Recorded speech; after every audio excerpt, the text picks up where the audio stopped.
Leopold कॅफेच नाही तर दहशतवाद्यांनी ताज हॉटेलला सुद्धा लक्ष केलेलं होतं। 6 तास बेछूट गोळीबार या परिसरात झालेला होता।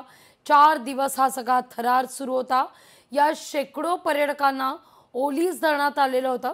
यातही अनेकांनी आपले प्राण गमावलेले आहेत। आढावा घेतला आपले प्रतिनिधी स्वप्नील जाधव यांनी। मुंबईतील दहशतवादी हल्ल्याला 17 वर्ष झाले, मात्र या दहशतवादी हल्ल्यातील महत्त्वाचं स्थान असलेलं ते म्हणजे गेटवे ऑफ इंडिया आणि ताज महाल पॅलेस ओबेरॉय हॉटेल।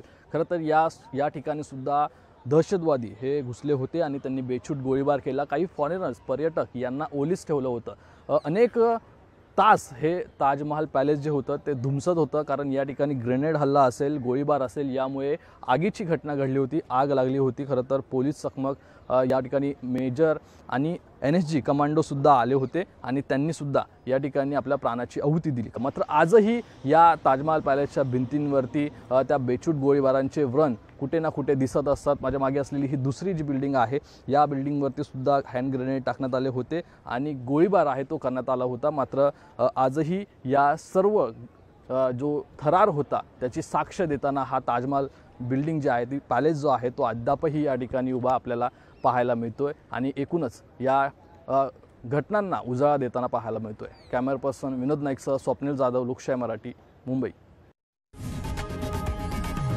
लोकशाही मराठी ऐका, पहा, जागरूक रहा।